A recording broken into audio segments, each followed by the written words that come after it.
हर नमस्कार दोस्तों, मैं डीपी सर, आपका डीपी सिंह राजपूत चैनल पर स्वागत है। बच्चों, आज हम मैथ का मॉडल पेपर एक लेकर आए हैं जो आपके लिए बहुत ही महत्वपूर्ण होगा, क्योंकि बच्चों आप सभी जानते हैं कि आपका 21 तारीख को मैथ का पेपर है। तो जिस मॉडल पेपर से आपको ये फायदा होगा कि आपका संपूर्ण रिवीजन हो जाएगा एक पेपर के अंदर। ठीक है बच्चों, चलते हैं पहला क्वेश्चन बच्चों। ठीक है बच्चों, और मैं एक बार और बताऊं, आपका समय जो होगा 3 घंटे 15 मिनट होंगी बच्चों। ठीक है, और 70 नंबर का पेपर होगा। इसमें 20 एमसीक्यू होंगे जिसके लिए आपको ओएमआर सीट दी जाएगी बच्चों। पहले हम 20 ओएमआर सीट वाले क्वेश्चनों को सॉल्व करते हैं बच्चों। पहला क्वेश्चन है बच्चों, ये कह रहा है शांत दशमलव संख्या में व्यक्त हो सकने वाली परमेय संख्या होगी, तो ये आपको बताना होगा बच्चों। तो देखेंगे बच्चों, ऐसे क्वेश्चनों करने के लिए हमें जो नीचे दिखे ना 164 और एक 30, एक 625 और एक 462, इनके हमें फैक्टर करने होंगे बच्चों। 2 अट्ठे 16, 2 दूनी 4, 2 चौक 8, 2 एकन 2 और 41 एकन 41 बच्चों। ठीक है, अब 30 के करेंगे, 2 से कट का 15 और फिर 3 से 5 बार, फिर 5 से एक बार, फिर 625 को 5 एकन 5, 5 10, 5 पंजे 25, फिर 5 दूनी 10, 5 पंजे 25, फिर 5 पंजे 25 और फिर 5 एकन 5। अब 462 के 2 दूनी 4, 2 तिया 6, 2 एकन 2। ठीक है, अब 2 3 1 से कट जाएगा ये एक बार बच्चों।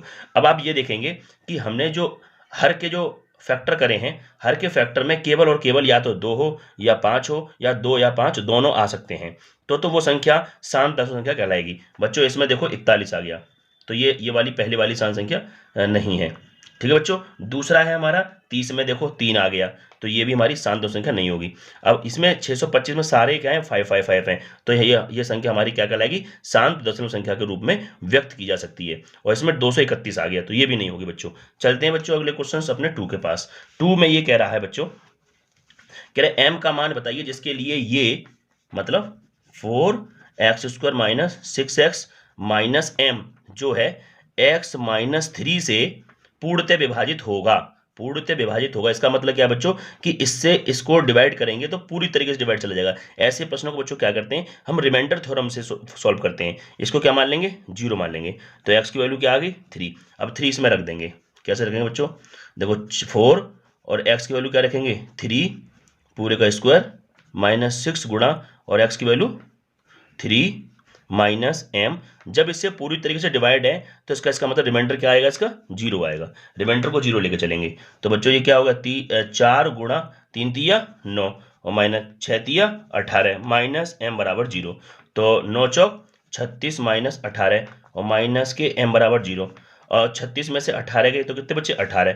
अब इस माइनस m को उधर लेंगे तो प्लस का m हो जाएगा। तो बच्चों आपने m की वैल्यू निकाल ली, तो कौन सा ऑप्शन ठीक है हमारा, ए ऑप्शन ठीक है बच्चों। चलते हैं बच्चों नए क्वेश्चंस के पास अपने। अगला क्वेश्चन है बच्चों, अगला क्वेश्चन होगा, अगला क्वेश्चन है दो बिंदु जिनके निर्देशांक -8, 0 और 0, -8 हैं, तो इन बिंदुओं से बने रेखाखंड के मध्य बिंदु के निर्देशांक बताओ। तो बच्चों मध्य बिंदु के क्या होते हैं, x1 plus x2/2, y1 plus y2/2। तो m बराबर x1 की वैल्यू कितनी है बच्चों -8, ये x1 है, ये y1 है, ये x2 है, ये y2 है, और प्लस x2 की वैल्यू 0 बटे में 2, y1 की वैल्यू 0 प्लस y2 की वैल्यू -8/2 बच्चों। अब देखो m बराबर -8/2 कॉमा और माइनस प्लस माइनस के 8/2, तो m की वैल्यू आ गई, इससे कट जाएगा -4 और इससे कट जाएगा ये -4। तो बच्चों आपका जो ऑप्शन है वो m मध्य बिंदु है -4, -4। तो देखेंगे बच्चों -4 -4 कहाँ पे, सी ऑप्शन ठीक है बच्चों। अब चलते हैं अपने नए क्वेश्चन के पास बच्चों। क्वेश्चन नंबर है हमारा 4। ये कह रहा है cos 60 और cos 30 sin 60 इंटू sin 30 का मान होगा बच्चों। बच्चों cos 60 की वैल्यू होती है 1/2 और cos 30 की वैल्यू होती है √3/2। sin 60 की वैल्यू होती है √3/2 और sin 30 की वैल्यू है 1/2। तो इसकी इसमें मल्टीप्लाई √3 में नीचे क्या हो जाएगा 2 दूनी 4 और √3 बन जा √3 और 2 2 या 4। तो बच्चों ये से कट के क्या आ गया 0। तो देखो ऑप्शन कौन सा सही है बच्चों 0, ये रहा ए ऑप्शन ठीक है। ठीक है बच्चों, चलते हैं बच्चों अपने नए क्वेश्चन के पास। क्वेश्चन नंबर है बच्चों 5वां, ये 1 से लेकर 9 तक प्राकृतिक संख्या को समांतर माध्य ज्ञात करो। तो बच्चों हम बताने की कोशिश कर रहे हैं, समांतर जो माध्य होता है उसका फॉर्मूला होता है पदों का योग बटे पदों की संख्या। तो बच्चों पदों का योग कितना है 1 से लेकर 9 तक प्राकृत संख्या है। 1 + 2 + 3 + 4 + 5 + 6 + 7 + 8 + 9, और ये कितने पद हैं? 9 ही पद हैं। तो सबको बच्चों ऐड करेंगे तो ऊपर आ जाएगा 45 और नीचे रहेगा 9, तो 9 पंजे हो जाएगा 45। तो बच्चों समांतर मार्ग कितना आ गया आपका? 5। अब चलते हैं बच्चों नए क्वेश्चन के पास। अब बच्चों हमारा नया क्वेश्चन है 6, ठीक है। समीकरण 3x² - के 4x - k = 0 कह रहा है इसकी विविक्त कर। विविक्त कर का मतलब होता है डी की वैल्यू 88 है। तो कह रहा है तो k की वैल्यू बताओ। k की वैल्यू बताइए बच्चों। किस तरीके से निकालेंगे बच्चों? ये a और b और c। a का मान है 3, b का मान है -4 और c का मान है -k। तो विविक्त कर का फॉर्मूला होता है बच्चों, d का जो फॉर्मूला होता है वो होता है b² - के 4ac, और d की वैल्यू 88 दे रखी है, और b की वैल्यू कितनी है? -4 का स्क्वायर, -4 × a की वैल्यू 3 × c की वैल्यू -k। तो 88 बराबर 4 × 4 कितना होता है? 16, माइनस माइनस प्लस, और 4 तिया 12 के बच्चों। अब देखो बच्चों क्या होगा, 88 इसको इधर ले आओ -16, और इधर चलेगा 12 के। तो बच्चों क्या हो जाएगा, 8 में से 6 गए तो 2 बचे, 8 में से 1 गया 7, और इधर बचा 12 के। तो बच्चों 72 बटे में ये 12 नीचे पहुंच जाएगा बराबर के। तो 12 अब से काट दो 2 से, 2 छिक्के 12 और 36 है ना, तो 6 छिंग 36। तो k की वैल्यू बच्चों की आ गई 6। उम्मीद करता हूँ हर बच्चे को ये वाली बात समझ में आई होगी। चलते हैं बच्चों अपने नए क्वेश्चन के पास। तो बच्चों नया क्वेश्चन हमारा रहेगा, क्वेश्चन नंबर है बच्चों ये रहा 7वां कह रहा है बच्चों, ध्यान से सुनेंगे ये बच्चों, ध्यान रखना ये 8 है, ये हमारा 8 सेंटीमीटर है, ठीक है बच्चों।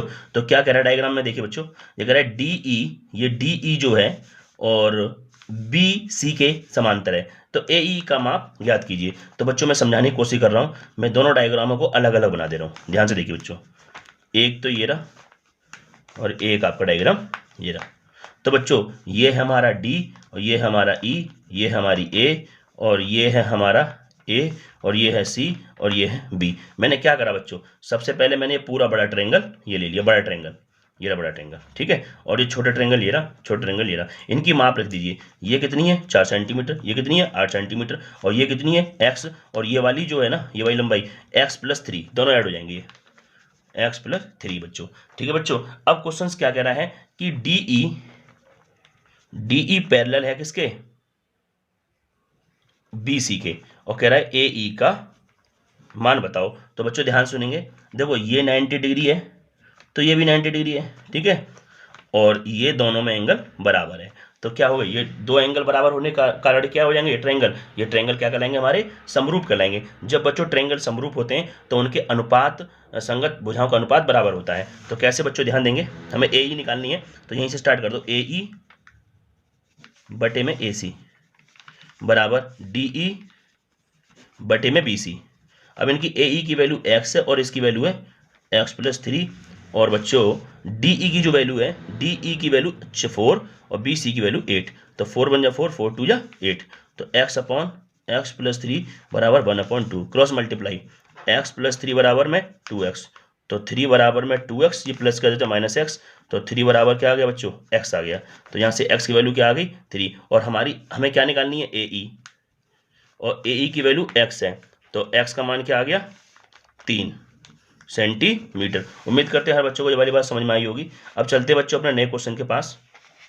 नया क्वेश्चन में इस तरीके से बोला गया है बच्चों, ध्यान से देखेंगे। नया क्वेश्चन है, ये कह रहा है, ये 8वां क्वेश्चन है, P और Q दो धनात्मक पूर्णांक इस प्रकार हैं कि P की वैल्यू दे रखी है AB² और Q की वैल्यू दे रखी है AQ और B।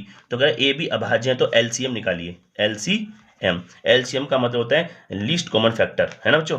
तो इसको हम वैसे देसी भाषा में बोलते हैं, मजाकिया टाइप में लाट साहब बोलते हैं इसको। तो इसमें लाट साहब निकालना है, लाट साहब निकालना है। लाट साहब का मतलब होता है बड़ा आदमी, तो इसमें बड़ी बड़ी घातें कॉमन ले लेंगे। इसको आपको बच्चों में इस तरीके लाट साहब इसलिए बोल रहा हूँ जिससे कि आपको ये चीज़ें याद रहें। LCM का मतलब होता है लाट साहब, लाट साहब माने सबसे बड़ा आदमी होता है। तो इसमें A की पावर 1 है, इसमें A की पावर 3 है, तो A की पावर 3 कॉमन ले लेंगे बच्चों, ठीक है, और ले लेंगे A की पावर 3 ले लेंगे एलसीएम में। और बच्चों B की पावर यहाँ पे 2 है, यहाँ पे 1 है, तो लाट साहब कौन है इसका 2, तो 2 इसका बड़ा, सबसे बड़ा होता है वो लाट साहब होता है। तो बच्चों उम्मीद करता हूँ ये क्वेश्चन समझ में आ जाओ बच्चों। अब चलते देखेंगे अपना क्या क्वेश्चन है, हमारा 9 क्वेश्चन रहेगा।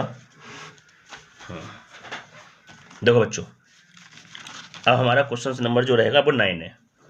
9 कह रहा है समीकरण x² - के x² - 7x + 12 बराबर 0 है। कह रहा है मूलों के व्युत्क्रम का योगफल बताइए। योगफल, मूलों के व्युत्क्रम का योगफल। माना मूल अल्फा व बीटा है, हमने मूल अल्फा बीटा मान लिए। तो मूलों, तो ये क्या कह रहा है, मूलों के व्युत्क्रम, इसके मूल अल्फा और बीटा हैं। तो बच्चों सबसे पहले ध्यान दो, अल्फा प्लस बीटा निकाल लो तुरंत। क्या होता है, माइनस बी बटे ए। तो सबको समझ में आ जाएगा यहाँ पे ए का मान और बी का मान और सी का मान। तो बच्चों देखो, ए का मान पहले होता है, बी का मान -7 होता है और सी का मान 12 होता है। हमें निकालना मूलों का योगफल, वो होता है माइनस बी बटे ए। तो माइनस बी की वैल्यू क्या है, -7 और ए की वैल्यू 1 है।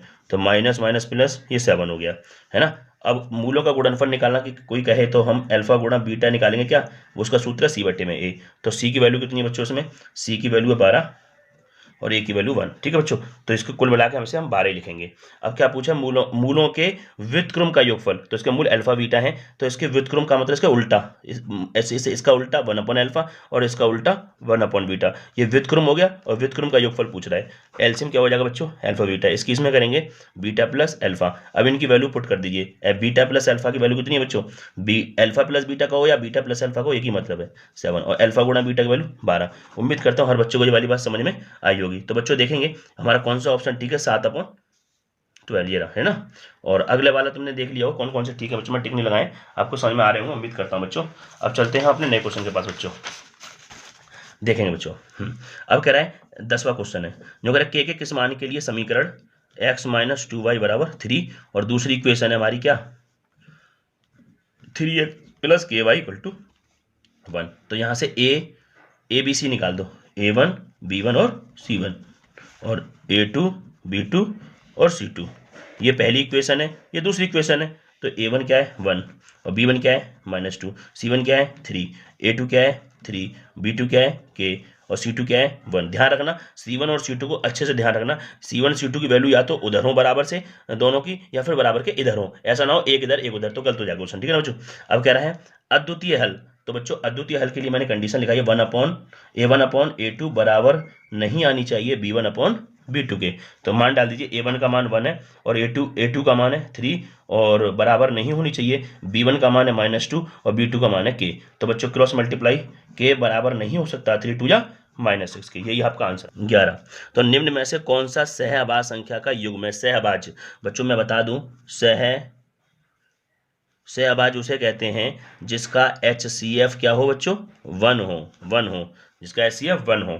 तो बच्चों जिसमें कोई फैक्टर कॉमन ना हो, किसी से वो संख्या कटे ना। देखो 14 और 35 किससे कट रही हैं, 2 से कट जाएंगी दोनों, तो इसका HCF 1 नहीं आ सकता। इसका मतलब पहला ऑप्शन, ये ऑप्शन गलत है। 18 और 25 ये किसी से भी नहीं कटेंगी, इसका मतलब इसका ही HCF क्या कहलाएगा बच्चों, 1 कहलाएगा। 32 और 62 2 से कट जाएंगी, तो इसका HCF 1 नहीं होगा, है ना। जो को कोई यानी HCF 1 उसका आ सकता है जो संख्या किसी से भी ना कटे, है ना। तो देखो 31 और 93 31 के टेबल से कट जाएंगे, 31 से 31 और 31 तिया 93। तो इसका मतलब ये 31 से कट रही है, ये 2 से कट रही है, ये भी 2 से कट रही है। इसका मतलब ये वाला इनका HCF 1 नहीं है, तो इसलिए ये सहअभाज्य संख्या नहीं कहलाएंगी। तो सहअभाज्य ये कहलाएंगे 18 और 25 किससे कटती नहीं है, इसका मतलब इनका HCF 1 माना जाएगा बच्चों। ठीक है। अब अगला क्वेश्चन बच्चों, क्वेश्चन नंबर 12, एक ठोस की आकृति से दूसरी आकृति में रूपांतरित करने पर नई आकृति का आयतन होगा। बच्चों ये क्वेश्चन है कि इसमें ये बोला गया है बच्चों, एक ठोस की आकृति से दूसरी आकृति में रूपांतरित कर दिया जाए तो बच्चों कह रहा है आकार तो आयतन क्या होगा, बढ़ेगा घटेगा, पहले के समान 2 गुना। बच्चों हम जैसे कि आप समझिए कि आप एक आकृति को बिगाड़ कर कोई दूसरी आकृति बनाएंगे तो उसमें वो उसका आयतन हमेशा बराबर रहेगा। तो क्या रहेगा, पहले के समान ही इसका आयतन रहेगा। तो उम्मीद करता हूँ 12वां क्वेश्चन समझ में आया होगा बच्चों। क्वेश्चन नंबर 13 देखेंगे। क्वेश्चन नंबर 13 में क्या लिखा हुआ है, ये इस तरीके से क्वेश्चन है बच्चों, ध्यान देंगे। देखो मैं यहाँ समझाने की कोशिश कर रहा हूँ। ये रहा ट्रायंगल एक, ये रहा, इसका नाम है ए, इसका नाम है ई, इसका नाम है बी, इसका नाम है एफ और इसका नाम है सी। तो क्वेश्चन कह रहा है ई एफ, ये रहा ई एफ समांतर है बी सी के। यदि ए ई, ये रहा ए ई जो है वो 4 है और बी ई ये 1 है। तो क्वेश्चन कह रहा है सी एफ की वैल्यू 1.5 है। तो क्वेश्चन कह रहा है ए एफ की वैल्यू निकालो, इसकी वैल्यू निकालो बच्चों। तो ध्यान रखना ये लाइन इस लाइन के समांतर है, तो ये एंगल इस एंगल के बराबर है क्योंकि एकांतर कोण संगत कोण है, और ये वाला एंगल इस एंगल के बराबर है क्योंकि ये संगत कोण है। आप जानते हैं जब दो रेखाएं समांतर होती हैं और इसको ये लाइन काट रही है तो जितना एंगल ये होगा उतना ही एंगल ये होगा। और बच्चों जब ये दो रेखाएं ये समांतर हैं और इधर से ये लाइन ये वाली खींच देंगे तो जितना एंगल ये होगा उतना ही एंगल ये होगा, क्योंकि ये संगत कोण होते हैं बच्चों। अब ये वाला एंगल दोनों ट्रायंगलों में, ये वाला दोनों ट्रायंगलों में, तो इसका मतलब एंगल एंगल से क्या आ गया, समरूप हो गए। समरूप हो जाते हैं तो उनकी संगत भुजाओं का अनुपात बराबर होता है। मतलब यहाँ से इतनी इतनी बटे इतनी, तो क्या लिखेंगे, ए ई बटे में ई बी बराबर ए एफ बटे में एफ सी। तो इनकी वैल्यू इसमें रख दीजिए बच्चों। ए ई की वैल्यू कितनी है 4 और ई बी की वैल्यू 1 और ए एफ की वैल्यू हमें निकालनी है और एफ सी की वैल्यू है 1.5। क्रॉस मल्टीप्लाई ए एफ बराबर 15 चौके 60, 15 चौके 60, 6.0। तो ए एफ की वैल्यू कितनी आ गई 6 सेंटीमीटर। अब देखो आपका कौन सा ऑप्शन ठीक है बच्चों, ये रहा 6 सेंटीमीटर। ठीक है बच्चों, अब चलते हैं अपने नए क्वेश्चन के पास। हमारा नया क्वेश्चन रहेगा बच्चों 14। ये कह रहा है बिंदु -3,4 की अक्ष से दूरी। बच्चों एक्स अक्ष से दूरी जब भी पूछे प्रश्न, यानी एक्स अक्ष से दूरी कभी भी कोई प्रश्न पूछता है तो बच्चों ध्यान रखना, आपको एक्स अक्ष की पूछेगा तो y का मान लिख दो। तो इस पॉइंट में -3,4 में कौन सा y का मान है, -3,4, ये x का मान है और ये y का मान होता है। तो x अक्ष से दूरी पूछे तो y का मान रखेंगे, और यदि क्वेश्चन y अक्ष से दूरी पूछे तो x का मान आएगा आंसर। तो बच्चों x अक्ष से दूरी कौन सा आंसर माना जाएगा, इसका आंसर सी आंसर सही माना जाएगा बच्चों। अब चलते हैं अगले क्वेश्चन के लिए। 15वां क्वेश्चन कह रहा है के किस मान के लिए समीकरण इतने और इतने ये रेखाएं संपाती होंगी। तो बच्चों पहली इक्वेशन है 3x - y + 8 = 0 और दूसरी इक्वेशन है यानी 6x - ky बराबर -16 है ना। ये पहली इक्वेशन और ये दूसरी इक्वेशन संपाती रेखाएं निरूपित करती हैं। तो बच्चों सबसे पहले a1 b1 और c1 आप अच्छे से निकालेंगे, फिर a2 b2 और c2 निकालेंगे। तो ये 3 यहाँ बन मान लो -1 और 8। ध्यान रखना c1 इसका इधर है, a2 कितना है 6 और b2 कितना है -k। अब बच्चों c1 इधर है तो c2 को इधर लाओ तो माइनस का हो गया तो क्या होगा +16। तो कह रहा है रेखाएं संपाती हैं। तो बच्चों संपाती रेखाएं उसे कहते हैं एक लाइन के ऊपर ही दूसरी लाइन हो, उन्हें संपाती बोलते हैं। तो उसका सूत्र है a1/a2 बराबर b1/b2 बराबर c1/c2। तो a1 का मान कितना बच्चों 3, a2 का मान 6, b1 का मान -1 और b2 का मान -k, c1 का मान 8 और c2 का मान 16। तो बच्चों 3 × 3 3 दूनी 6, 8 × 8 8 दूनी 16, माइनस से माइनस कैंसिल। तो 1/2 बराबर 1/k बराबर 1/2। आप किसी को भी बराबर कर लो, चाहे इसे बराबर कर लो चाहे इसे बराबर कर दो। 1/2 बराबर 1/k, k बन जा k और 2 बन जा 2। तो बच्चों उम्मीद करते हैं हम ये k की वैल्यू आपको अच्छे से समझ में आई होगी। चलते हैं बच्चों नए क्वेश्चन के पास। अगला क्वेश्चन है बच्चों, ये कह रहा है एक चित्र दे रखा है हमें, ये रहा, सभी बच्चे ध्यान से देखने की कोशिश करेंगे। ये हमें चित्र दे रखा है एक, ये रहा, देखिए भाई, ये हमें एक चित्र दे रखा है, ठीक है बच्चों, और ये इसका है 10 सेंटीमीटर, ये इसका है 8 सेंटीमीटर। तो कह रहा है ABCD एक आयत है, AB की लंबाई बताओ। ये A है, ये B है, ये C है और ये D है। इसकी लंबाई पूछ रहा है, इसकी लंबाई पूछ रहा है। तो बच्चों ये 8 है तो ये भी कितना होगा, ये भी 8 होगा, ये 90 डिग्री होगा।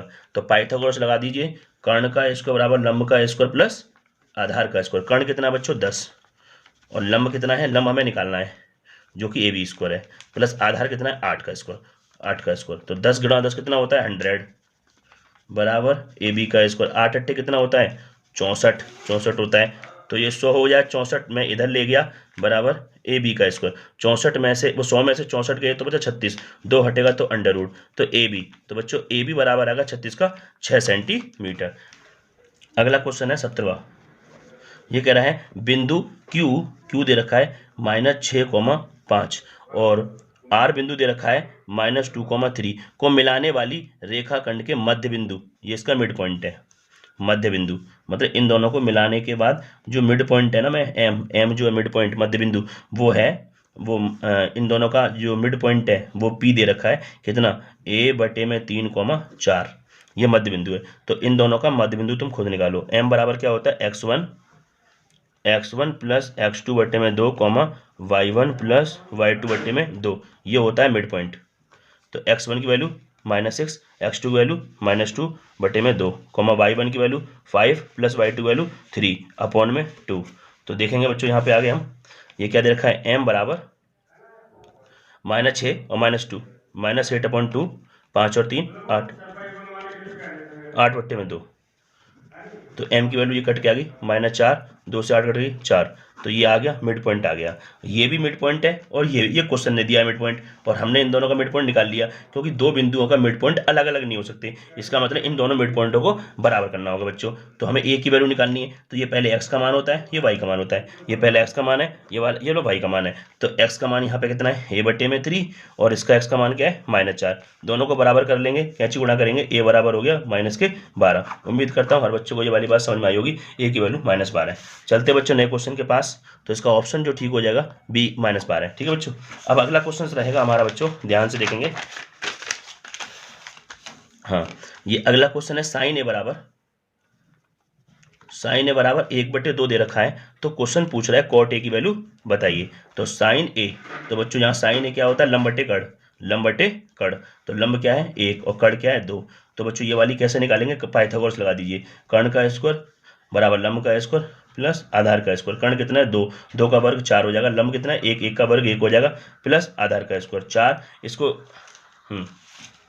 तो बच्चों ये साइन ए क्या होता है, लंब बटे कर्ण। लंब कितना है 1 और कर्ण कितना है 2, है ना। तो बच्चों ध्यान देंगे तो लंब कितना है 1 और कर्ण कितना है 2। तो इसमें क्या लगाएंगे, पाइथागोरस। तो कर्ण का स्क्वायर बराबर लंब का स्क्वायर प्लस आधार का स्क्वायर। कर्ण कितना है 2, 2 का स्क्वायर 4, लंब कितना है 1, 1 का स्क्वायर 1, और आधार हमें निकालना है 4। इसको दे लिया -1, तो ये हो गया इसको 4 में से किया 3 और 2 हटेगा तो अंडर रूट।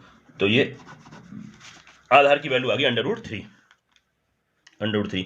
अब हमें क्या निकालना है, कॉट ए। कॉट ए क्या होता है, आधार बट्टे लंब, आधार बट्टे लंब, है ना। तो आधार कितना है, आधार है √3 और लंब कितना बच्चों 1, 1 का भी लिखते नहीं तो क्या माना जाएगा √3। नीचे अगला क्वेश्चन है बच्चों 19वां क्वेश्चन है। ये कह रहा है cos 18 degree upon sine 72 degree, इसका मान होगा बच्चों। इसमें तो आपने लगा दिया होगा √3। अब बच्चों cos 18 बट्टे साइन 72, तो इसकी वैल्यू क्या आती है, हमेशा हमेशा ध्यान दीजिए। इनका जब टोटल 90 बैठे, 18, 72, 90 है, तो इसको सीधे सीधा काट के 1 कर दीजिए बच्चों। कैसे आया मैं समझा दे रहा हूँ, ठीक है। देखो cos 18 degree upon sine 72 degree, आप किसी एक को चेंज कर दीजिए इसमें से। तो cos, इसको मैं 90 माइनस 72 लिख दे रहा हूँ। 18 को 90 में से 72 गए तो 18 बचेंगे, और नीचे क्या लिखा है साइन 72। तो बच्चों 90 में चेंज होता है, cos का क्या हो जाएगा साइन, और थीटा कितना मेरा जो पीछे लिखा है वो थीटा होता है 72 डिग्री। तो नीचे भी साइन 72 ही रहेगा, कट के क्या आ गया बच्चों 1 आ गया। ठीक है, तो ये आपका आंसर कौन सा ठीक है बच्चों, 19 का ए। अब चलते हैं नए क्वेश्चन के पास। क्वेश्चन है 20। ये कह रहा है भुजा 6 सेंटीमीटर वाला एक वर्ग है, भुजा 6 सेंटीमीटर वाला एक वर्ग है, मतलब ये भी 6, ये भी 6, ये भी 6, ये भी 6। तो कह रहा है अंतर्गत खींचे जा सकने वाले वृत्त का क्षेत्रफल बताइए, मतलब इसके अंदर जो वृत्त बनेगा उसका क्षेत्रफल बताना है मुझे, इसका क्षेत्रफल। तो बच्चों इसका क्षेत्रफल निकालने के लिए सबसे पहले मुझे इसकी क्या निकालनी पड़ेगी, त्रिज्या निकालनी पड़ेगी। तो मुझे बताओ ये कितना होगा बच्चों, ये व्यास कितना हो जाएगा, इसका व्यास हो जाएगा 6 सेंटीमीटर। तो त्रिज्या कितनी हो जाएगी 3 सेंटीमीटर, यहाँ से लेकर यहाँ तक कितना है 3 सेंटीमीटर। हमें क्या निकालना है, वृत्त का क्षेत्रफल। तो लिखेंगे वृत्त का क्षेत्रफल जो वो होता है पाई r स्क्वायर। तो पाई को ऐसे ही छोड़ देंगे, r की वैल्यू है 3 का स्क्वायर, और 3 3 कितना होता है, 3 3 हो जाएगा 9 पाई और सेंटीमीटर स्क्वायर। ठीक है बच्चों, उम्मीद करते हैं हर बच्चों को समझ में आई होगी। अब चलते हैं अगला क्वेश्चन है बच्चों, इसमें ये कह रहा है 6 सेंटीमीटर त्रिज्या, मतलब r बराबर 6 सेंटीमीटर दे रखी है। त्रिज्या खंड का क्षेत्र बताइए जिसका कोण 60 डिग्री है। तो थीटा कितना दे रखा है 60 डिग्री। तो त्रिज्या खंड का क्षेत्रफल, त्रिज्या खंड का क्षेत्रफल क्या होता है, थीटा बट्टे 360 into pi r square. Theta कितना मेरा 60 डिग्री, और 360 इंटू पाई को ऐसे ही रहने दीजिए। r की वैल्यू कितनी है बच्चों 6, r की वैल्यू कितनी है 6, और स्क्वायर है तो 6 गुणा 6 लिख दें, कोई दिक्कत नहीं है। 60 छिक्के और 6 से 6 कैंसिल, तो कितना आ गया 6 पाई। ठीक है ना। अब इसको हम 6 पाई सेंटीमीटर स्क्वायर लिख सकते हैं बच्चों। इसमें आप पाई की वैल्यू डाल सकते हैं 22/7, फिर 22 की 6 से गुणा करके, और फिर आप 7 से डिवाइड कर सकते हैं, ऐसे भी आपका आंसर आ सकता है। चलते बच्चों अगले क्वेश्चन के पास। अब यह है पहले का ख। ये कह रहा है कॉट ए दे रखा है b/a। तो वो कह रहा है तो दिखाइए b sec a/a कोसेक ए बराबर 1 होता है। तो बच्चों कॉट का यहाँ से डायग्राम से निकाल दें। कॉट क्या होता है? आधार बट्टे लंब। आधार की ये आधार बट्टे लंब, तो आधार कितना है b और लंब क्या है a। पाइथागोरस लगा दो बच्चों, तो ये कितना आ जाएगा? कर्ण का स्क्वायर बराबर लंब स्क्वायर प्लस आधार स्क्वायर। तो कर्ण का लंब का स्क्वायर a का स्क्वायर, आधार माने b का स्क्वायर, 2 हटेगा तो अंडर रूट आ जाएगा a square plus b square. तो ये वैल्यू क्या आ गई? a square plus b square. ठीक है बच्चों, अब हमें यहाँ पे इसकी वैल्यू, ये लेफ्ट हैंड साइड है और ये राइट हैंड साइड है, तो हम इसकी लेफ्ट हैंड साइड उतार लेते हैं। लेफ्ट हैंड साइड क्या है? b sec a बटे में a कोसेक ए। ठीक है, अब बच्चों देखो तुम्हें ये वाली बात अच्छे से समझ में आ रही होगी। यहाँ पे लाल बटे कै आ होता है, तो हमें सेक निकालना है। सेक कहाँ आता है? Sine cos tan cot sec, ये रहा, तो वो होता है कर्ण बटे आधार। तो b गुणा कर्ण बटे आधार। तो कर्ण कितना है आपका? कर्ण देखिए बच्चों ध्यान से देखिए, कर्ण कितना? ये रहा, अंडर रूट में a square plus b square बटे में आधार। तो आधार क्या है आपका बच्चों? अब हमारा देखेंगे कोसेक ए। कोसेक ए क्या है? कोसेक ए निकालना है। तो कोसेक ए क्या होता है? कोसेक ए देखेंगे कर्ण बट्टे लंब होता है, कर्ण बट्टे लंब। तो कर्ण क्या है इसमें? अंडर रूट में a square plus b square और बट्टे लंब। लंब क्या है इसमें? a।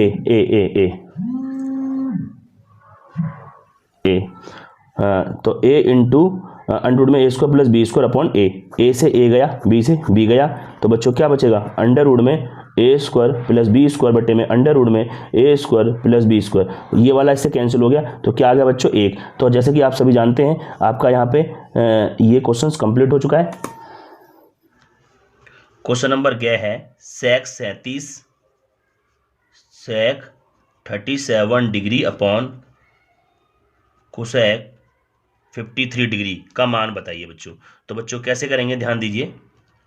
इस सेक को ऐसी रहने दीजिए, इसको 90 में से कितने घटा दें कि 37 बचे। तो नीचे लिखा है 53, ये रहा, और नीचे वाला कोसेक 53 डिग्री। तो बच्चों 90 में सेक का बदल जाएगा, क्या हो जाएगा सेक का? Cosec 53 degree upon cosec 53। बच्चों कट के क्या आ गया? 1। ठीक है बच्चों, उम्मीद करता हूँ बच्चों को समझ में आया होगा। अगला क्वेश्चन बच्चों ये कह रहा है एक वृत्त के चतुर्थांश का क्षेत्रफल ज्ञात कीजिए जिसकी परिधि 22 सेंटीमीटर है। बच्चों एक चतुर्थांश का क्षेत्रफल, चतुर्थांश से कहते हैं बच्चों, ये रहा चतुर्थांश, इस चतुर्थांश का क्षेत्रफल बताना है। ठीक है बच्चों, और कह रहा है इसकी परिधि दे रखी है, परिधि चतुर्थांश की, एक वृत्त के चतुर्थांश का क्षेत्रफल ज्ञात कीजिए जिसकी परिधि 22 सेंटीमीटर है। तो बच्चों परिधि का फॉर्मूला होता है 2 पाई r, वो कितनी दी है? 22। तो 2 गुणा पाई की वैल्यू है 22/7 इंटू r बराबर 22। तो 22 से 22 कट गया एक बार बच्चों, तो यहाँ से आ गया 2/7 मल्टीप्लाई r बराबर 1। तो बच्चों आप सभी जानते हैं ये इधर जाएगा तो पलट जाएगा, 1 × 7 नीचे है तो ऊपर पहुंचेगा, 2 ऊपर है वो नीचे आ जाएगा, तो r की वैल्यू आ गई 7/2। तो इसका क्षेत्रफल निकालना है। अब लिखेंगे चतुर्थांश का क्षेत्रफल वो होता है 1/4 पाई r स्क्वायर। तो 1/4 ऐसी रहेगा, पाई की वैल्यू है 22/7 इंटू और r 7/2 मल्टीप्लाई 7/2। तो देखें 7 से 7 गया बच्चों, 2 से कट जाएगा 11 बार, है ना बच्चों। तो ऊपर क्या बचेगा? 11 की 7 मल्टीप्लाई कर दो 77, और नीचे 4 2 जा 8। तो बच्चों इसको हम डिवाइड भी कर सकते हैं, 77 जो है उसको हमें डिवाइड करना पड़ेगा 8 से। तो 8 निम होते हैं 72, क्या बच गए? 7 में 2 गए 5, पौन लगा के 0, 8 छिंग 48, 8 छिंग 48, क्या बच गए बच्चे? 2 पौन लगा 0, 8 दूनी 16 बच गए बच्चे, 4 पौन लगा 0, 8 पंजे 40। तो बच्चों इस तरीके से हमारा जो आ गया आंसर वो है 9.625 सेंटीमीटर स्क्वायर। चलते हैं अपने बच्चों नए क्वेश्चन के पास। ये रहा, ये कह रहा है बिंदु A 2,2 इतने को जोड़ने वाली रेखा खंड को समत्रिभाजित करने वाले बिंदु के निर्देशांक बताइए। तो बच्चों ध्यान देंगे, ये A है 2,-2 और ये B है -1,4 को जोड़ समत्रिभाजित मतलब इसके 3 बराबर भाग कर दो। एक भाग यहाँ तक हो गया, दूसरा भाग यहाँ तक हो गया, इसके 3 बराबर भाग कर दिए मैंने। तो ये मैंने P पॉइंट मान लिया, ये मैंने क्यू पॉइंट मान लिया। समत्रिभाजित का मतलब ये वाला भाग 1 है तो ये वाला भाग भी 1 होगा, ये वाला भाग भी 1 होगा, क्योंकि सम्मान्य बराबर तिरमान्य 3 भाजित में टुकड़े, इसको 3 बराबर भागों में बांटना है। तो बच्चों P इस रेखाखंड को कितने भागों में बांट रहा है? इधर से तो 1 और इधर से 1 और 1 2, 2 इस रेशियो में बांट रहा है, और Q इधर से 1 और 1 2 रेशियो में, और इधर से 1 रेशियो में, ये रे। तो कह रहा है समत्रिभाजित करने वाले बिंदु के निर्देशांक बताइए। तो बच्चों P के निर्देशांक, तो बच्चों मैंने तुम्हें बता रखा है, A पॉइंट है 2, -2, और यहाँ B पॉइंट है -7, और इसको ये P पॉइंट जो डिवाइड कर रहा है, इधर से कितना कर रहा है 1 और इधर से कर रहा है 2। पहले P को निकाल लूँगा, इसी प्रकार हम फिर Q को निकालेंगे बच्चों। तो बच्चों फॉर्मूला देखिए हमारा P पॉइंट का जो फॉर्मूला, हम यहाँ पे क्या लिखेंगे, m x2 + n x1 बट्टे में m + n। ऐसे ही बच्चों m y2 + n y1 बट्टे में m + n। ठीक है बच्चों, m + n। तो बच्चों देखेंगे किस तरीके से अपने क्वेश्चन को पूरा कंप्लीट करते हैं, देखेंगे बच्चों आगे।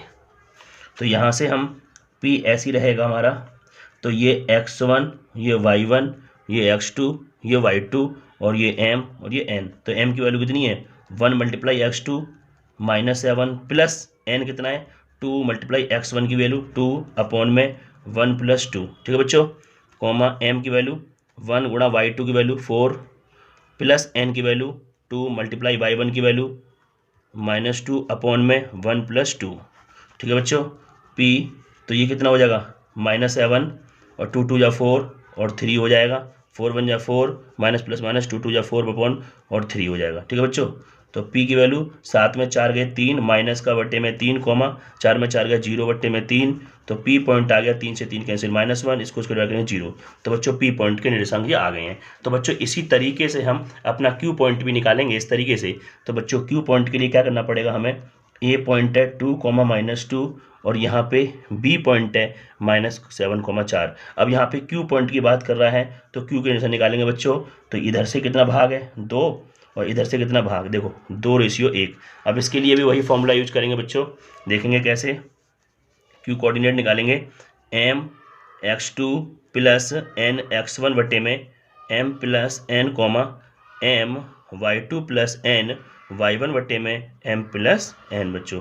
तो बच्चों Q कैसे, m की वैल्यू कितनी है, ये x1 ये y1 ये x2 ये y2, अब ये m हो जाएगा ये n हो जाएगा। m की वैल्यू कितनी है 2 × x2 की वैल्यू -7 प्लस n की वैल्यू 1 गुणा x1 की वैल्यू 2 अपॉन में m + n, तो 2 + 1। ठीक है बच्चों, इधर से m देखेंगे, m कितना है बच्चों 2 × y2 है 4, और प्लस n1 की वैल्यू 1 है, n की वैल्यू 1 है, और y1 की वैल्यू बच्चों -2 अपॉन में और 2 + 1। ठीक है बच्चों, आप अच्छे से देख रहे होंगे उम्मीद करता हूँ मैं। माइनस के 7 दूनी 14 और प्लस 2 बन जाए 2 बटे में 2 और 1 3, 4 दूनी 8 और माइनस प्लस -2 अपॉन 2 1 3 हो जाएगा। ठीक है बच्चों, तो Q बराबर आ गया, -14 में से 2 गए तो माइनस के 12/3, 8 में 2 गए 6/3, तो 3 से कटेगा 3 चौक 12 और 3 दूनी 6, तो Q पॉइंट आ गया -4,2। बच्चों इस प्रकार P और Q के पॉइंट आ गए जो इस रेखा को समत्रिभाजित कर रही थी। ठीक है बच्चों, निम्नलिखित बंटन की माध्यिका ज्ञात कीजिए। निम्नलिखित बंटन की माध्यिका ज्ञात कीजिए, और आपको जिस तरीके से दे रखे हैं आपको अच्छे से देखेंगे बच्चों सभी। बंटन की माध्यिका बताइए, तो यहाँ पे वर्ग अंतराल लिखेंगे, वर्ग अंतराल, और यहाँ लिखेंगे बारंबारता। ठीक है बच्चों, 0 से 10, 10 से 20, 20 से 30, 30 से 40, 40 से 50। ये बहुत इंपॉर्टेंट क्वेश्चन है बच्चों। और बारंबारता कितनी है 9, 8, 12, 5 और 3, इसको F कहते हैं। अब बच्चों माध्यिका निकालने के लिए आपको संची बारंबारता निकालनी पड़ेगी, तो उसको बोलते हैं CF, संची बारंबारता।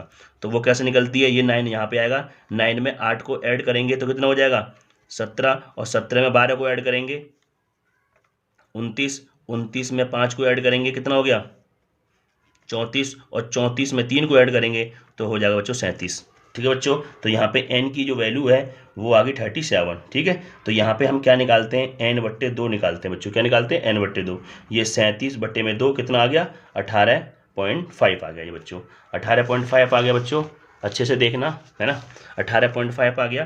तो 18.5 वर्ग अंतराल 18.5, देखो यहाँ 17 पे 9 पे खत्म, 17 पे खत्म, 18.5 इस वाले में आएगा, इस वाले बॉक्स में आपका 18.5 आ जाएगा बच्चों, ये रहा। तो वर्ग अंतराल 20 से 30 में है, तो ये वाला काम करेगा L1 का, ये L2 का, ये छोटी f का और ये बड़ी f का, ठीक है बच्चों। तो L1 कितनी है 20, L2 कितनी है 30, छोटी f कितनी है 12 और बड़ी f कितनी है 17। बच्चों माध्यिका का फॉर्मूला आप देखेंगे, माध्यिका का फॉर्मूला होता है, माध्यिका का फॉर्मूला, माध्यिका होती है L1 plus L2 minus L1 बट्टे छोटी f और NY2 माइनस बड़ी f। तो L1 की वैल्यू कितनी है 20, L2 की वैल्यू है 30 माइनस 20 बट्टे छोटी f 12, ठीक है बच्चों। NY2 है कितना 18.5, ये NY2 की वैल्यू है 18.5 माइनस के बड़ी f की वैल्यू 17 है बच्चों, ठीक है 17। तो कितना का 20 प्लस कितने बचे 10/12 मल्टीप्लाई, यानी 18.5 में 17 गए तो 1.5, पॉइंट हटेगा तो नीचे एक जीरो आ जाएगा, जीरो से जीरो कैंसिल हो जाएगा बच्चों। तो 20 प्लस 15/12, 3 से काट दो, 3 पंजे 15, 3 चौक 12, तो बच्चों 20 प्लस 5/4। अब बच्चों 5 को 4 से भाग कर लीजिए, 5 को 4 से भाग, तो 4 एकन 4, 5 में 4 का 1 पॉइंट लगा 0, 4 दूनी 8 बचे 2 पॉइंट लगा 0, 4 पंजे 20। तो बच्चों पूरा आ गया कितना, तो 20 प्लस 1.25, 20 में एक जोड़ेंगे पूरा पूरा 21.25 बच्चों, ये आपका आंसर आ गया फाइनल। बहुत बहुत इंपॉर्टेंट क्वेश्चन था बच्चों। एक लकड़ी के एक ठोस बेलन के प्रत्येक सिरे पर एक अर्धगोलाकार खोदकर निकालते हुए एक वस्तु बनाई गई जैसे कि आकृति में दर्शाया गया। यदि बेलन की ऊंचाई 10 सेंटीमीटर, आधार को त्रिज्या 3.5 सेंटीमीटर, संपूर्ण पृष्ठीय क्षेत्रफल ज्ञात कीजिए। तो बच्चों आपको एक ऐसे बेलन बनाना है, ये रहा बेलन बच्चों, ये आपका एक बेलन है और इस बेलन में यहाँ से एक खोद कर अर्धगोला निकाल दिया है, यहाँ से खोद कर एक अर्धगोला निकाल दिया है। तो कह रहा है इसकी जो ऊंचाई है ना वो बच्चों 10 सेंटीमीटर है, ये इसकी h मान ली मैंने, ठीक है। और इसकी जो त्रिज्या है वो 3.5 है, ये रही इसकी 3.5 सेंटीमीटर त्रिज्या है, ठीक है बच्चों। अब कह रहा है वस्तु का संपूर्ण पृष्ठीय क्षेत्र बताओ, लिखेंगे वस्तु का संपूर्ण पृष्ठीय क्षेत्रफल। कैसे, पहले संपूर्ण पृष्ठीय क्षेत्रफल का मतलब होता है बच्चों इस पे हमें पेंट करना है, तो पेंट हमें इस पे करेंगे सबसे पहले। तो ये बेलन का क्या होता है वक्रपृष्ठ जो होता है 2πr/h प्लस, अब आपने खोद कर ये मिट्टी बाहर निकाल दी तो पेंट करने होगा तो हम इस पे पेंट करेंगे, और ये होता है अर्धगोले का वक्रपृष्ठ। अर्धगोले का पृष्ठ क्या होता है 2πr²। फिर ये भी तो अर्धगोला, यहाँ भी पेंट ये पेंट करेंगे तो ये भी क्या हो गया 2πr²। तो बच्चों पर पेंट कर दिया, इसी को बोलते हैं संपूर्ण पृष्ठ क्षेत्रफल। तो 2πr/h प्लस ये कितना होगा 2 और 2 कितना हो गया 4πr², यहाँ से कॉमन ले लेंगे 2πr, तो क्या बचेगा h प्लस 2 2 या 4 और 1 r बचेगा। तो बच्चों से वैल्यू रखेंगे 2 गुणा पाई की वैल्यू है 22/7 इंटू r की वैल्यू कितनी है 3.5, 3.5 को हम 7/2 भी लिख सकते हैं।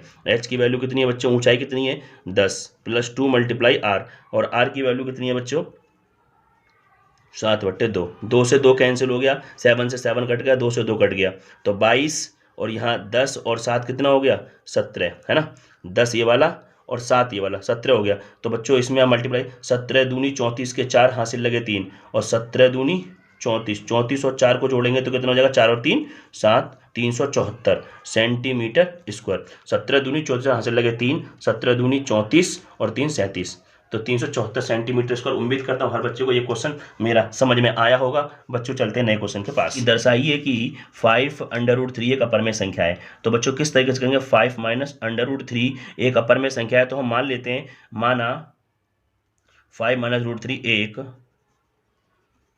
परिमेय संख्या है। तो बच्चों 5 माइनस √3 को हम मानेंगे p/q।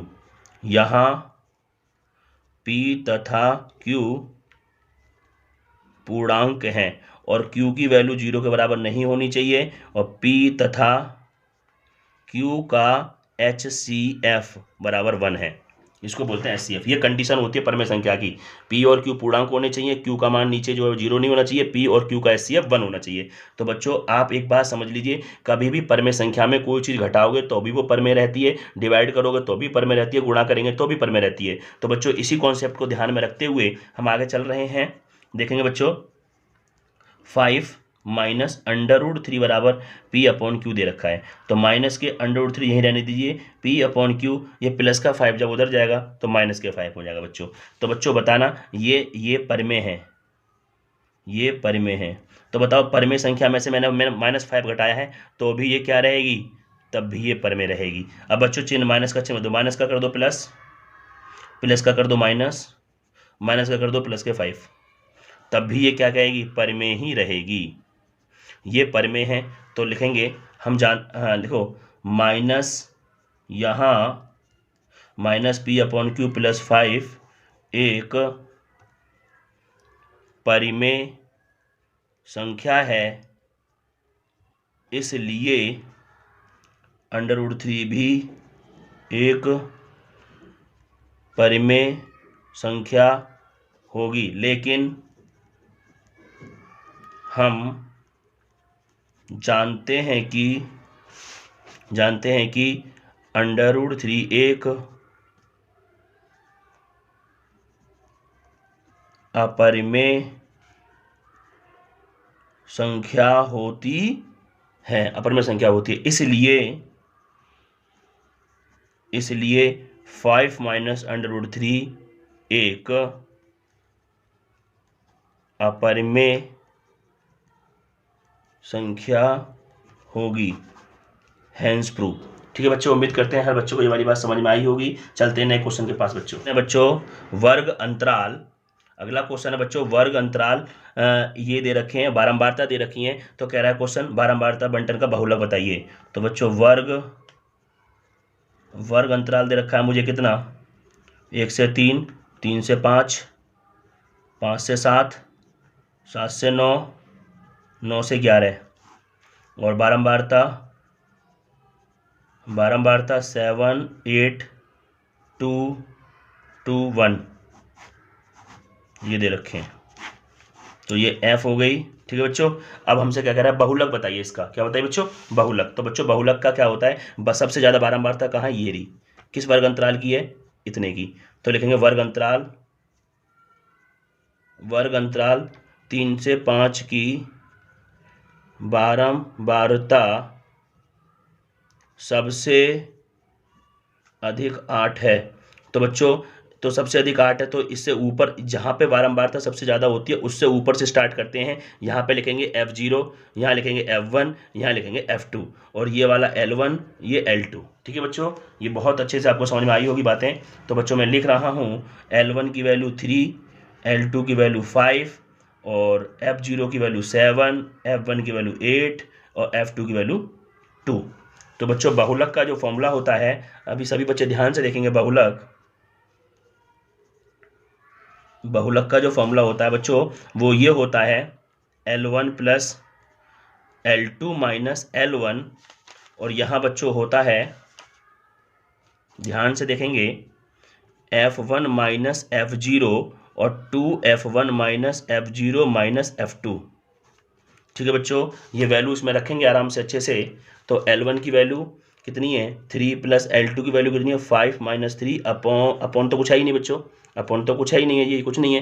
ठीक है बच्चों, अब देखो आगे F1 की वैल्यू कितनी है 8, और F0 की वैल्यू 7, 2 गुणा 8 - 7 - F2 की वैल्यू 2। तो 3 प्लस 5 में से 3 गए तो 2 मल्टीप्लाई 8 में 7 गया 1, 8 दूनी 16 - 7 और -2 तो माइनस के 9, तो 3 + 2 × 1/16 में से 9 गए तो बच गए हमारे कितने, 7 बच गए बच्चों। ठीक है, अब बच्चों 3 + 2 बन जा 2/7। अब इसके नीचे 1 मान लेंगे, एलसीएम 7 ले लिया, 7 3 जा 21, और +1 की इसमें करेंगे 2, तो कितना हो गया, ये हो गया 23/7। ठीक है बच्चों, इसको पॉइंटों में निकालना चाहें तो निकाल दीजिए। 23 को 7 से डिवाइड, तो 7 तिया 21 बच गए, 3 में से गया 2, पॉइंट लगा के 0, और 7 दूनी 14। ठीक है, अब जो भी आएगा रिमाइंडर चलता रहेगा। ठीक है बच्चों, कितना आंसर आ गया आपका, आपका आ गया 3.2। उम्मीद करता हूँ हर बच्चे को ये बात समझ में आई होगी, जैसे कि हमने ये बहुलक निकाला बच्चों।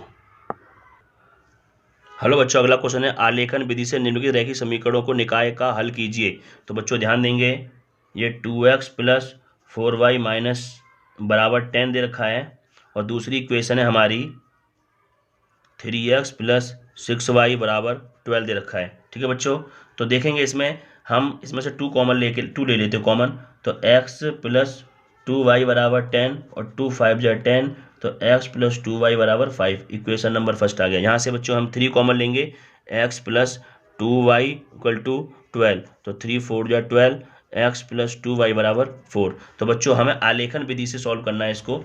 तो देखेंगे बच्चों आलेखन विधि से कैसे देखेंगे इसको हम। यहाँ पे 1 2 3 4 और 5, इधर से बच्चों 1 2 3 और ये 4। ठीक है बच्चों, अच्छे से दिख रहा होगा बच्चों आपको सभी को। ठीक है बच्चों, हाँ भाई। तो देखिए, तो हमें इसको कैसे सॉल्व करना होगा बच्चों।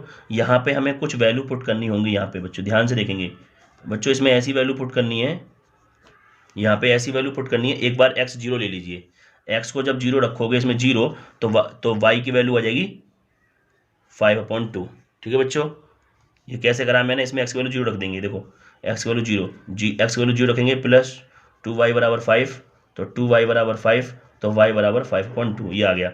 अब बच्चों यहाँ पे हम रखेंगे, अब हम ऐसी वैल्यू रखेंगे यहाँ पे कि y 0 हो जाए, तो x का मान हमने 5 रख दिया, x का मान हमने 5 रख दिया। 5 प्लस 2y बराबर 5, तो 2y बराबर 5 माइनस 5, तो 2y बराबर 0, तो y बराबर 0/2, तो y बराबर 0 हो गया। ठीक है बच्चों, तो y बराबर 0 हमें एक बार x 0 कर लेते हैं और y 0 कर लेते हैं। अब बच्चों इसमें रखेंगे ऐसे ही, देखेंगे इसको भी, इसमें x को इसका बॉक्स में यहाँ बना दे रहा हूँ बच्चों, है ना,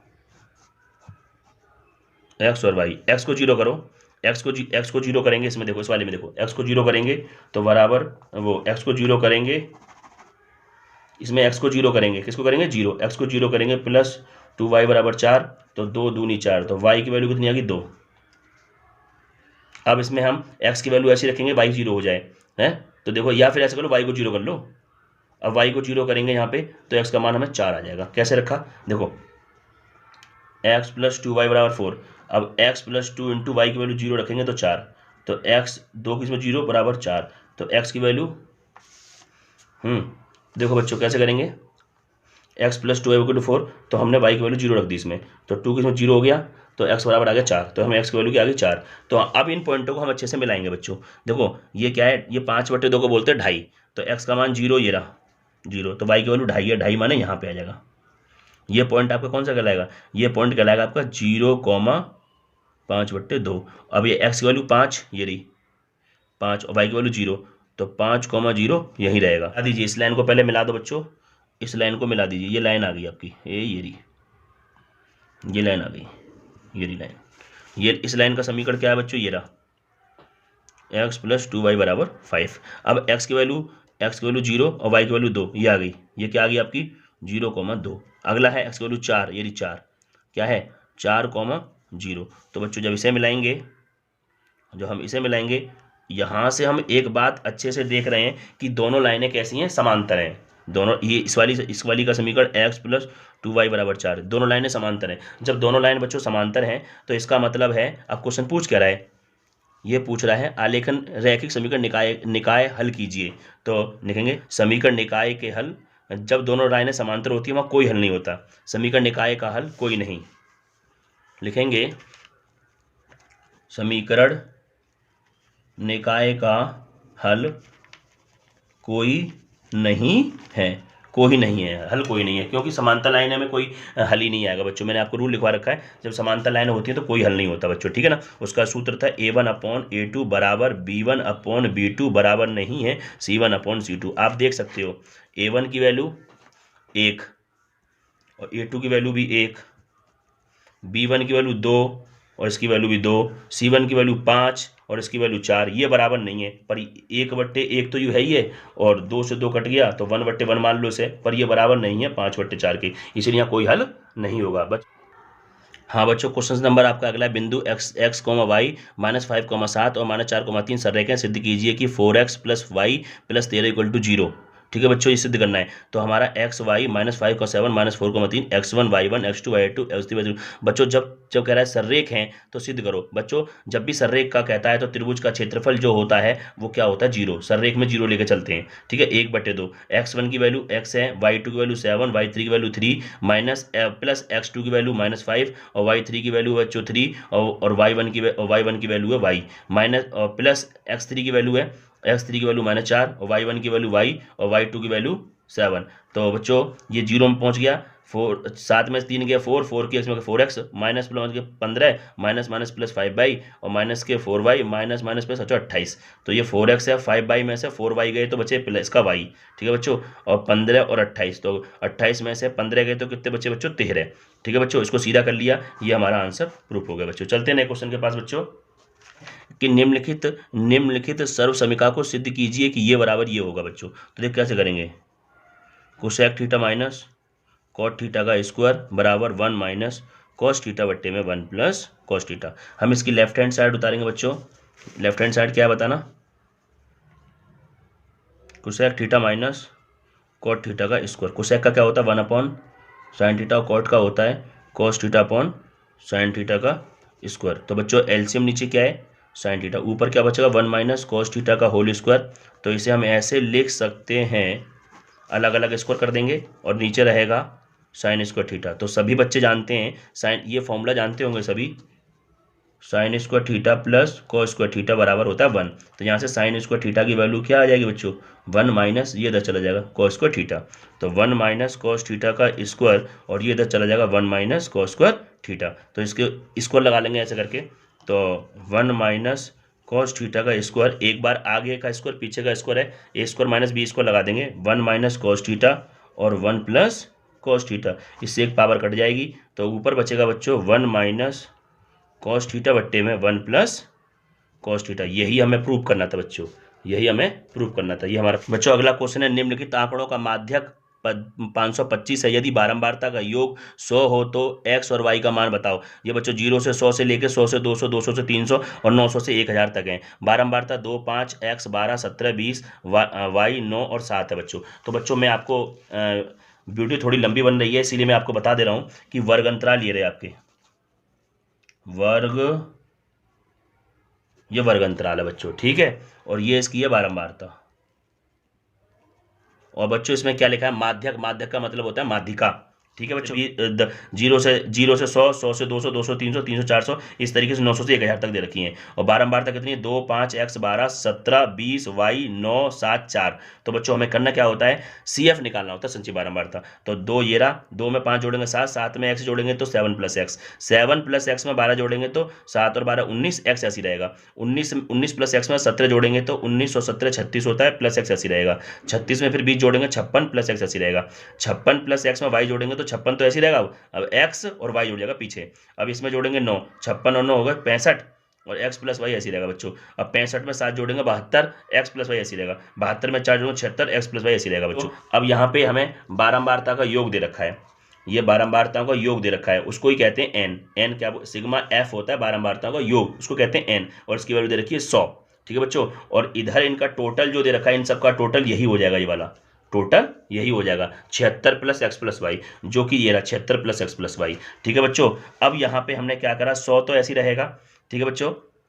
अब हमने क्या करा है 100 तो ऐसी रहेगा, 76 को हम इधर ले आए तो बराबर क्या हो गया x प्लस वाई बचा, ठीक है बच्चों। तो 100 में से 76 गया तो 24 बचेगा और ये x प्लस वाई ऐसी रहेंगी। तो x प्लस वाई बराबर 24, समीकरण नंबर 1 आ गई।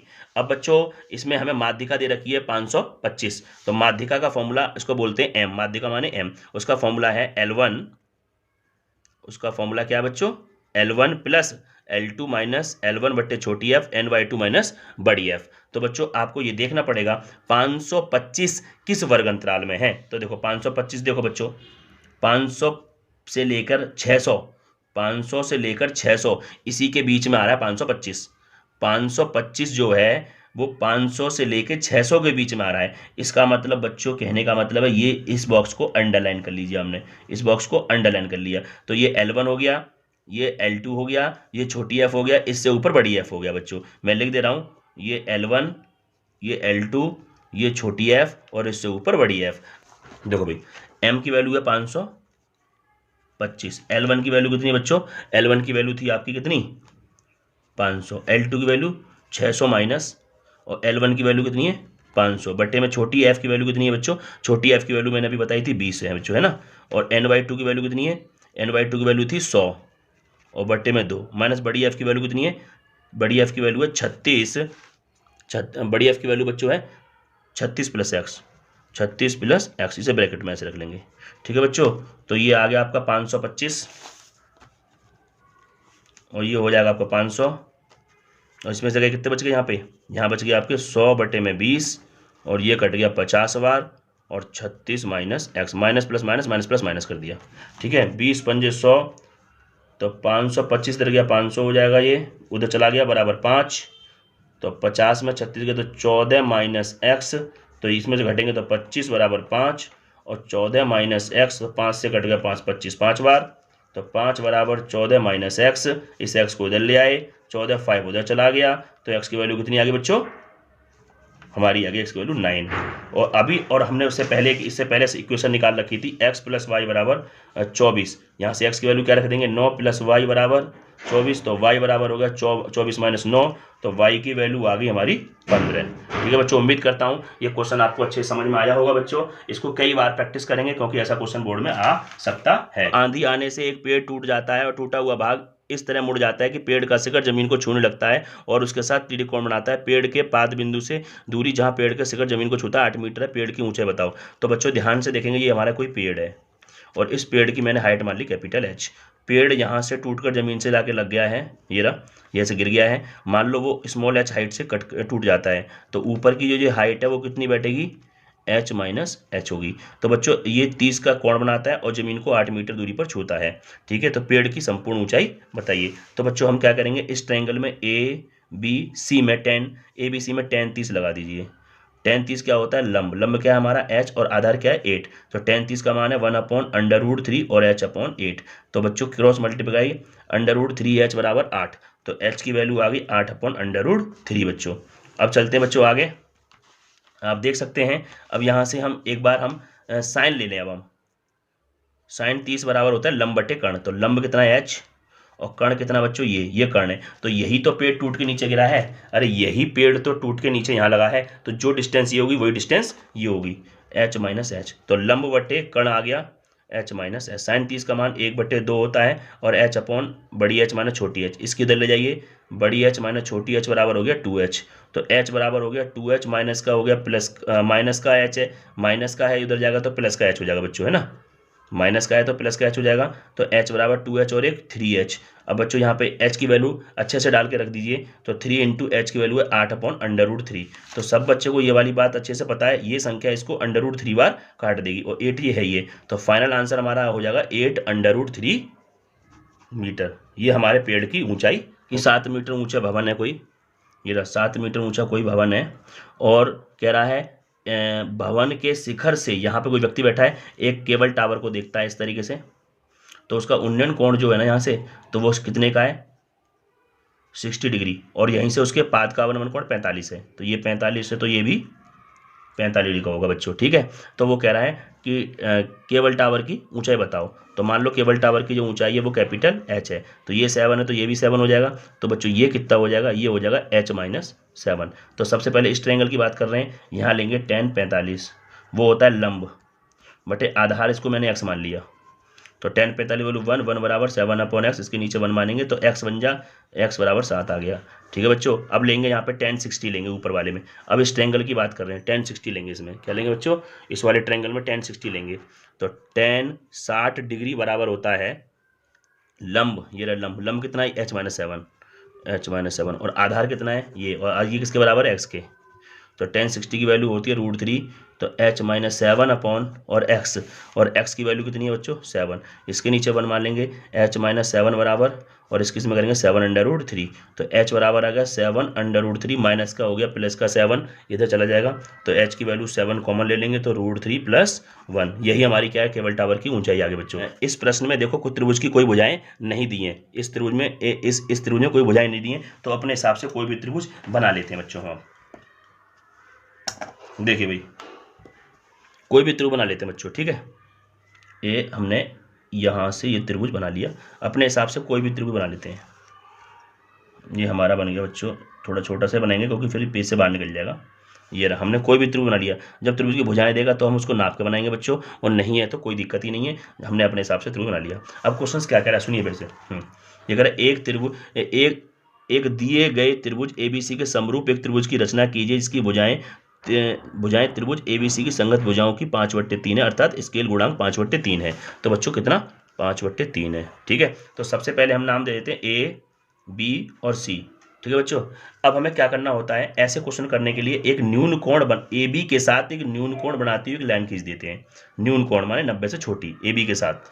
ठीक है बच्चों, ये AB के साथ न्यून कोण बनाती हमने एक लाइन खींच दी। अब देखिए न्यून कोण बनाती हुई लाइन खींच दी। अब इन दोनों में सबसे बड़ी भुजा सबसे बड़ी लेंथ कौन है, 5। तो सबसे पहले हम क्या करेंगे, 5 चाप लगा देंगे। इसमें कितने चाप लगाएंगे बच्चों, 5 चाप, प्रकार से बराबर साइज के लगाएंगे।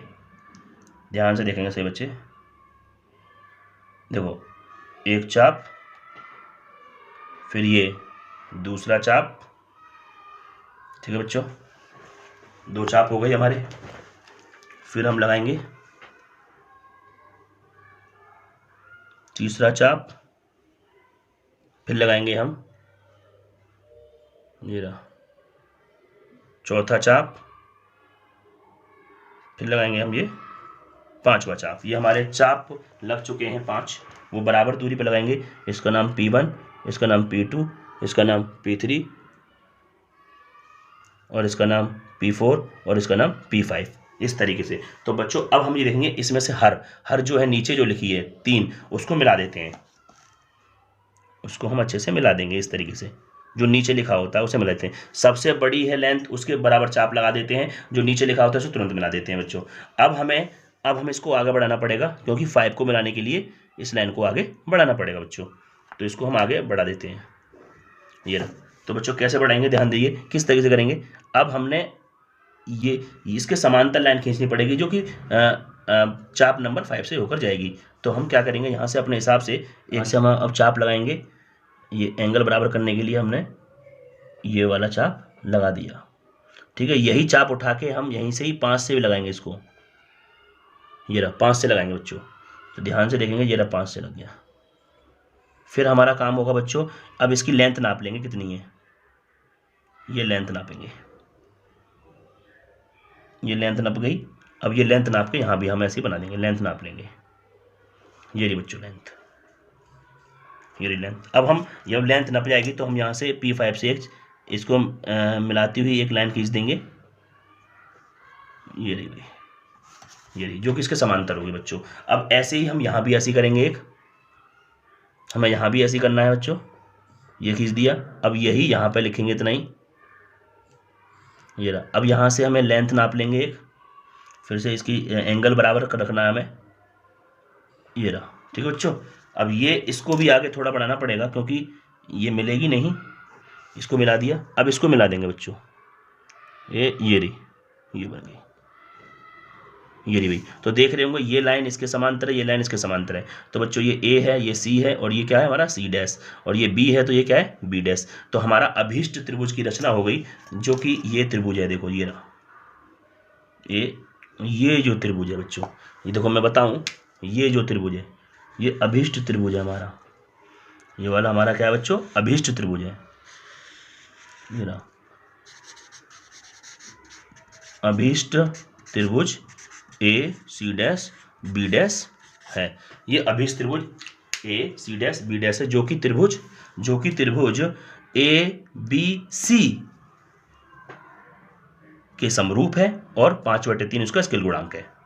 ठीक है बच्चों, उम्मीद करता हूँ हर बच्चे को ये वाली बात समझ में आई होगी। ठीक है बच्चों, चलते हैं हम अपने नए क्वेश्चन है कि ऐसे वृत्त की रचना की जिसकी त्रिज्या 3.5 सेंटीमीटर, जो 5 सेंटीमीटर दूरी पर स्थित है, बिंदु A व B से होकर जाती है। तो सबसे पहले हमें 5 सेंटीमीटर का एक रेखाखंड खींचना पड़ेगा। ये रहा भाई,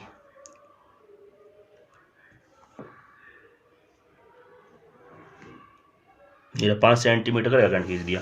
अब बच्चों ये जो है 5 सेंटीमीटर, ये ए है और ये बी है। अब हमें 3.5 सेंटीमीटर त्रिज्या का एक वृत्त बनाना पड़ेगा बच्चों। कितने सेंटीमीटर का? 3.5 का। तो बच्चों सभी बच्चों को एक बात बता दूं कि त्रिज्या जो 3.5 भरोगे वो ऐसे भर लेंगे, 3 तो यहाँ तक है, एक ये 3.5, ये 3.5 भर ली, ये प्रकार में भर लेंगे बच्चों,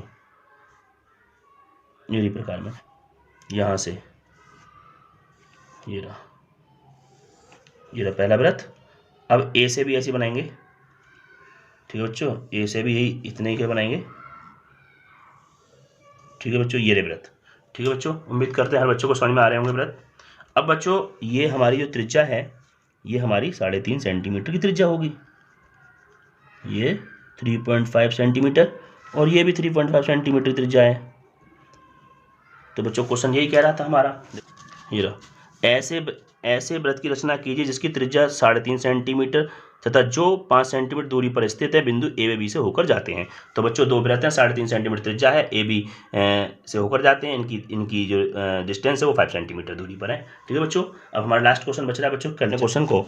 ये कह रहा है बच्चों, सिद्ध कीजिए त्रिभुज के किसी कोण का समद्विभाजक सम्मुख भुजा को शेष दो भुजाओं के अनुपात में विभाजित करता है। यहाँ से एक त्रिभुज है, इसका नाम दे देते हैं हम ए, बी और सी। तो इसका जो कोण समद्विभाजक है ये वाला, ये कोण समद्विभाजक है।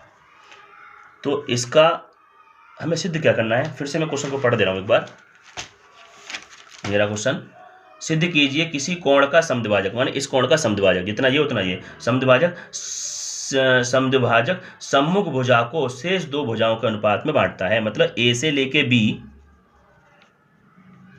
और ए से लेके सी, इसका जो रेशियो है वो बी से लेके डी और डी से लेके सी अनुपात में बांट देता है। ये हमें सिद्ध करना है बच्चों।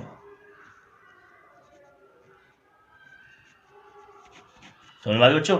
त्रिभुज ABC है, उसके किसी भी शीर्ष से एक कोण समद्विभाजक लाइन खींचेंगे जो कि D पर मिल रही है, तो इसका और इसका जो रेशियो है वो इसके और इसके रेशियो के बराबर होता है। ये क्वेश्चन कह रहा है। तो बच्चों इसको प्रूफ कैसे करेंगे, ध्यान से देखेंगे हम, इसको प्रूफ कैसे करेंगे।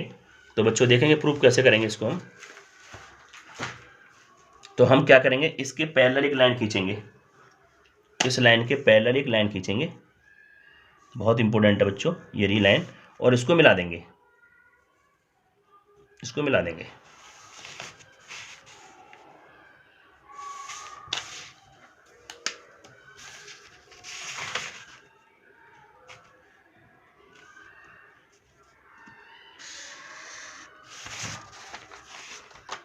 देखेंगे बच्चों हमने क्या कर दिया बच्चों, इसके समांतर एक लाइन खींच दी जो कि P पर मिलती है, और इस तरीके से को मिला दिया बच्चों। तो इसका नाम दे देते हैं एक एंगल, इसका नाम देते हैं 2 एंगल, इसका नाम देते हैं हम 3 एंगल, और इसका नाम दे देते हैं हम 4 एंगल। तो बच्चों यहाँ पे हम देख रहे हैं कि AD जो हमारी ये AD है समांतर है किसके, बताओ, PC के।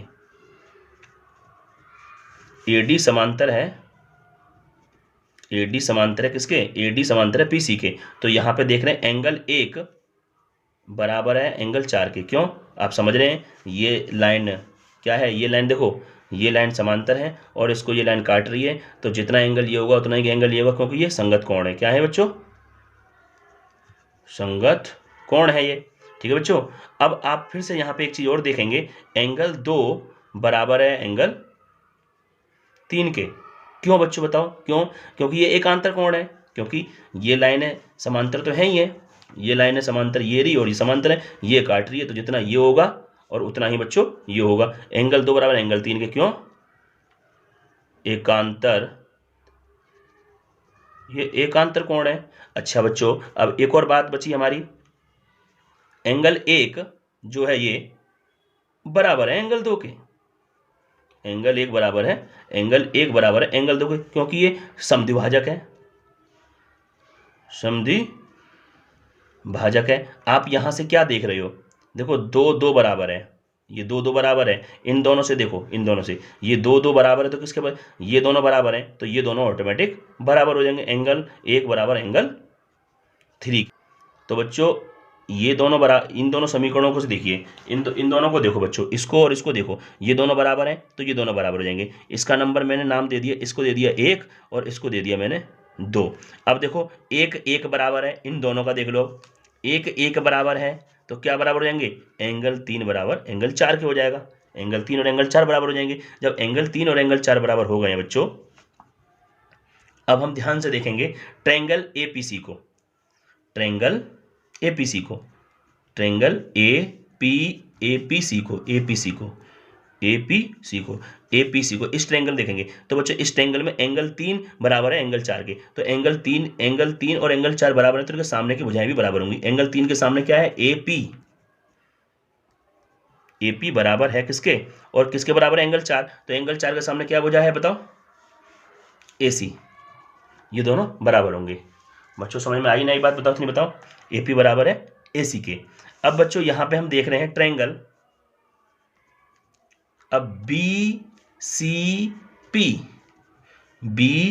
पी में देखिए यहां पे क्या है, एडी समांतर है किसके, पीसी के। बच्चों मैं आपको एक बात बता दूं, यहां पे कोई ट्रायंगल इस तरीके से बना रखा है किसी ने, ये बी है, ये सी है, ये पी है, और ये इसके ये और ये समांतर है, ये और ये समांतर है। तो बच्चों एक समानुपात का नियम लगता है कि यदि ये दोनों समांतर हैं तो ये वाला अनुपात बटे ये अनुपात बराबर होगा ये वाला अनुपात बटे ये अनुपात। ये बराबर, ये नियम है बच्चों, समानुपाती प्रमेय होती है, ये बराबर होंगी। तो देखो कैसे, अब देखो ये मैं यहाँ पे नाम क्या है ए और यहाँ पे नाम है डी, तो देखो बी से लेके ए, समझ रहे हो, बी से लेके ए और ए से लेके पी बराबर होगा बी से लेके डी